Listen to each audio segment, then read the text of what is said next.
But before I do that, we have a very special guest that I will defer to my Director of Advocacy and Policy Engagement to introduce him and screen candidates who applied or applicants who submitted applications. And then we had an online session where they were introduced to about 2 months intensive sessions on leadership, democracy, human rights, peace and security, and also the tools and mechanisms to deploy for their advocacy interventions or engagements at national level. We then deployed them for a mentoring program for I think about 1 month or so, where they were pitched with their mentors to also practicalize some of the concepts and theories that they were exposed to during the online sessions. And we have gathered as a culmination session similar to the project that we did on the China Sharp Power for them to share their experiences, give us some reflections. So for today's session, there are 2 critical items on the agenda. A few of them will tell us their journey so far. Then there is a topic that we have chosen to stimulate their understanding on leadership, and it's looking at ethical leadership. They want to give us their perspectives around. The 2 groups will share their positions and perspectives, and then we would also like you to speak to some of the insights that they will share with us here. Then there will be a plenary where we expect you to address them and also give them your insight and perspective. So I will, because of time, we will do the introduction. So for time considerations, we were worrying about not delaying unduly, but it's good you get to know them. And then Dr. Asante will also do a formal introduction of you so that we can proceed from there. Thank you so much. Democracy in Africa and globally. We are now more than 3 decades into what's been termed the second liberation of Africa following the original period of decolonization in the 1960s.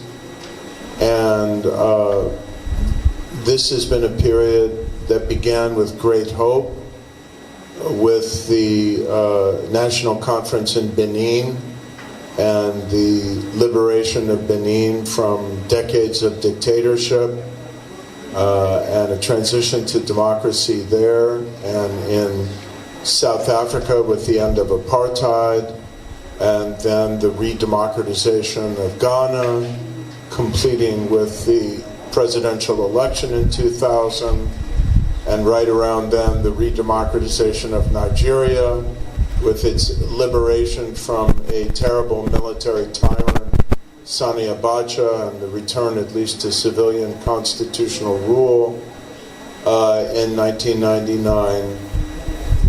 And by the early 2000s, we had a situation where most African countries had at least held multi-party elections in order to determine who would rule. They weren't always free and fair elections, but there was more political pluralism, more political competition, more space for civil society, more press freedom than there had been before, and therefore less tyranny, less political oppression, more political participation, more voice. And during this period, democracy emerged in some of the poorest countries in the world, places where people said it would be impossible to have multi-party democracy, and that includes your 2 countries of Liberia and Sierra Leone, and Malawi, and some other very poor African countries, and others like Niger, one of the poorest countries in the world, and others that are represented here, at least experienced political opening. It was a very hopeful period. Beginning in around 2006, 2007, the world began slipping into a democratic recession.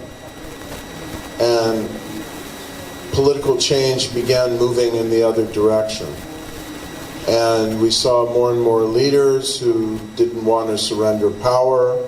You had a long-time leader of the political opposition in Senegal, Abdoulaye Wade, who finally was elected president of Senegal, and then started fiddling with the Constitution to give himself a third term, and finally was forced out as a very old man.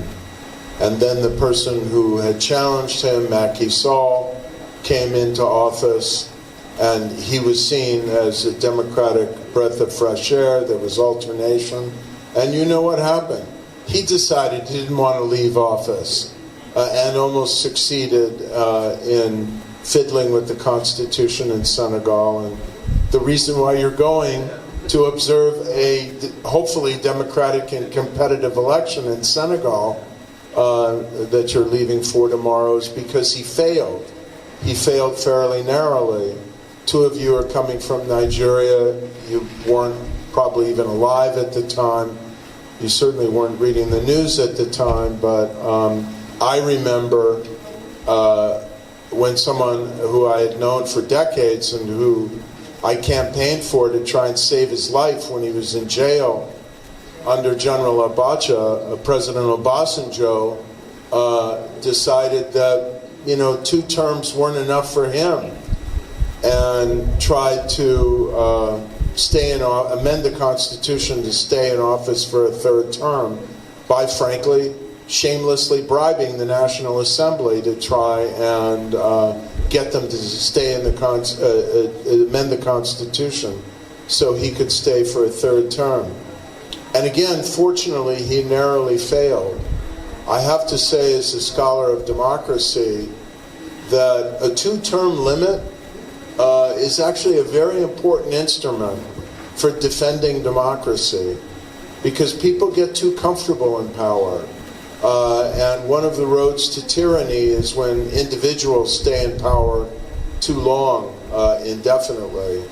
Alternation of individuals in power, alternation of parties in power is very important to having a vibrant and healthy democracy.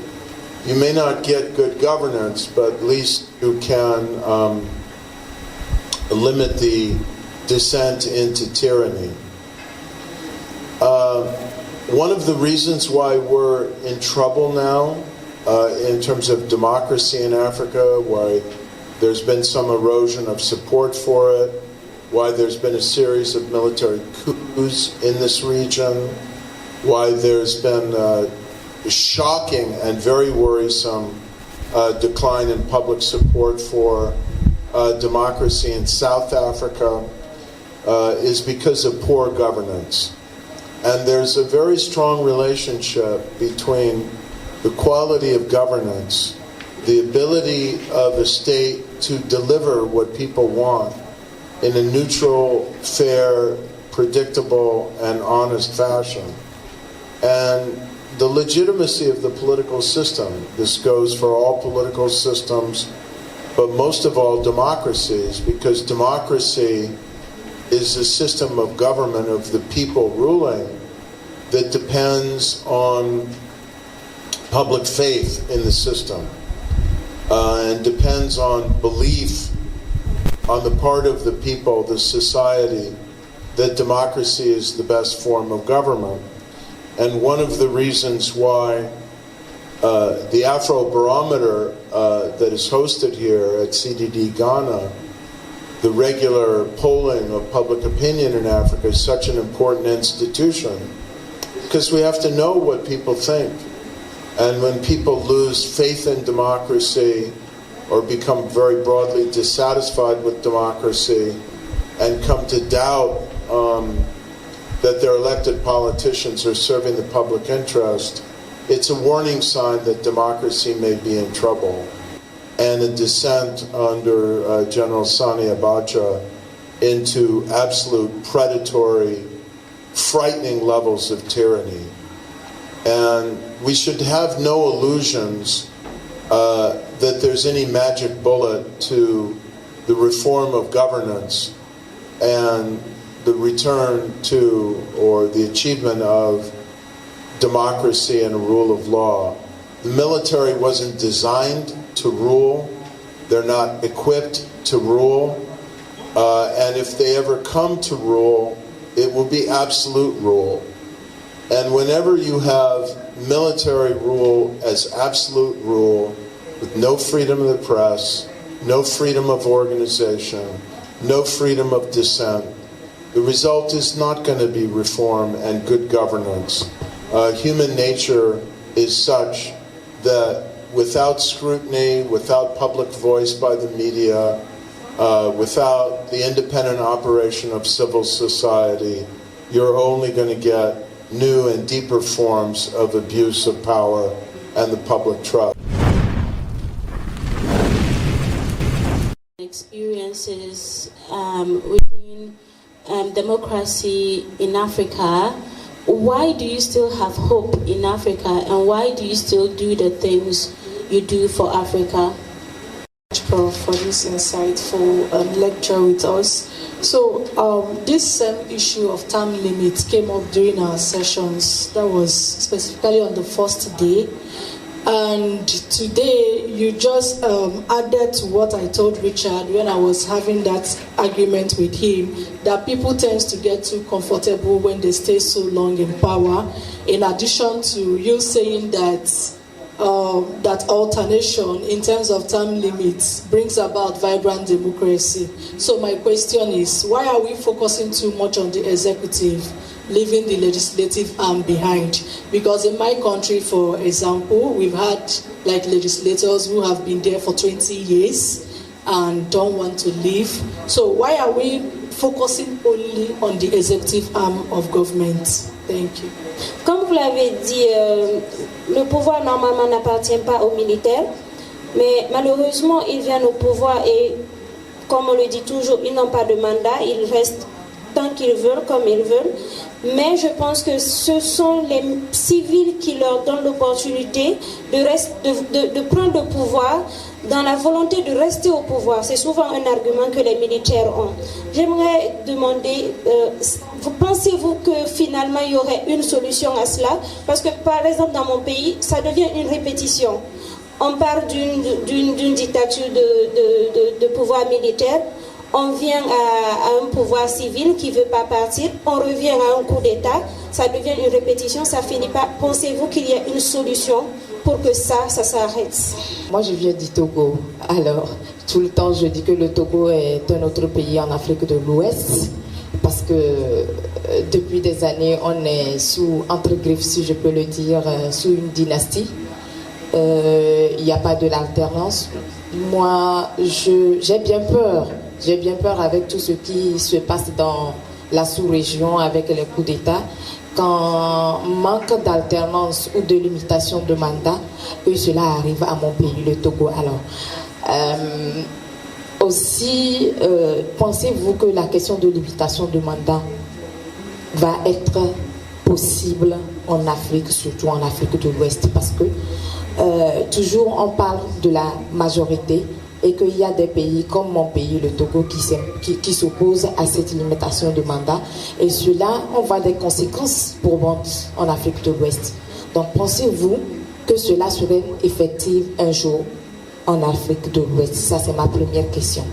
Alors, ma seconde question va aller au niveau de l'expérience. Pourquoi est-ce que depuis des années que la démocratie est en Afrique, elle n'arrive pas à s'y installer? Quel est le problème de l'implication de l'Afrique dans la démocratie? Qu'est-ce qu'il faut faire pour que la démocratie soit effective en Afrique? Merci. If an autocrat or a family, as in Togo, has been in power for the whole lifetime of the country, they don't want to give up power.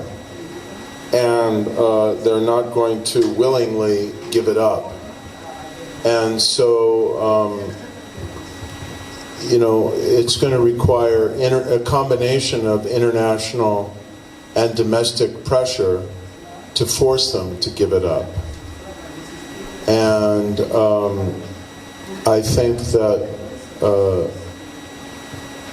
it's not enough to ask civil society in Togo to mobilize in the face of the deep authoritarianism of your current government. The international community needs to do more. And I would hope the West African regional community, I feel for you and your fellow country people, because this governance in Togo has just become a family property.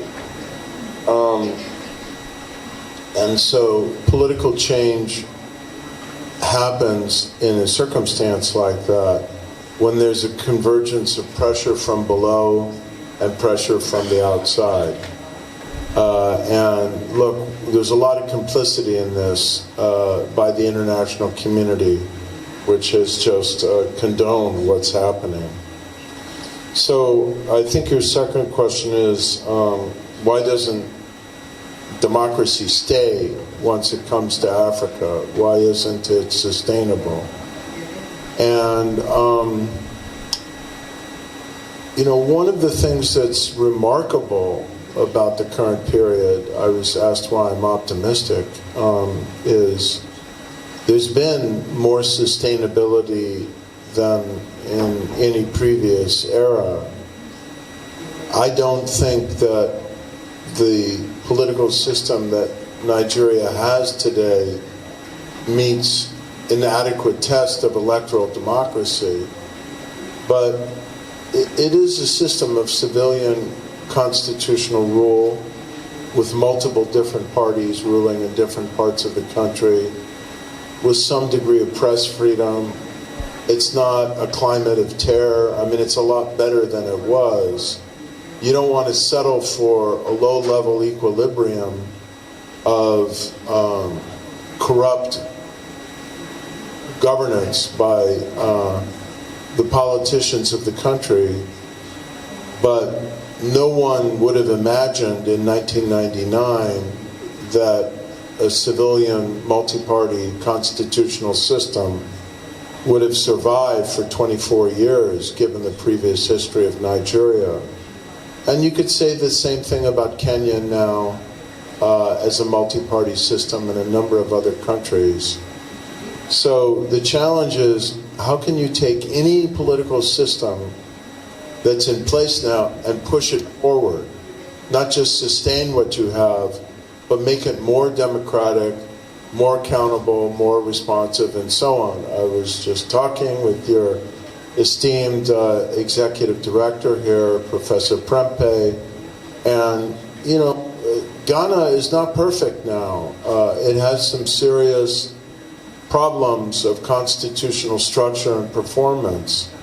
And so the challenge is always, how can you look at the existing political system that's in place and think about a strategy for reform, for deepening, for better governance, both to make it possible for government to address the real problems of society, poverty, development, conflict, and also to make constitutional rule more sustainable and prevent another descent into civil war or whatever it might be.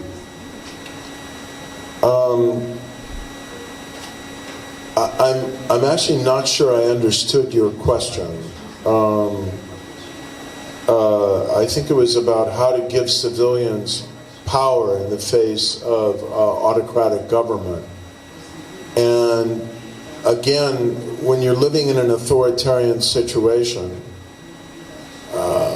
particularly in a country that's never really had democracy, and let's be honest, in acknowledging Guinea has never had democracy. So the challenge is, how do you break the monopoly on power? And I will repeat again what I said about Togo and what we could say more broadly. I think it requires a combination of very informed and coordinated mobilization by civil society and support from the international community that basically is going to stop giving unconditional assistance to abusive authoritarian rulers. That's more difficult for us today in terms of the pressure that the U.S., Europe, maybe international financial institutions might bring to bear if we decided we want to. Because you have China and Russia who don't care about the quality of governance in a country, ready to just sign any contract and suck out any resources from the country, as they're doing to the fisheries of West Africa now by the Chinese fishing, large industrial fishing trawlers.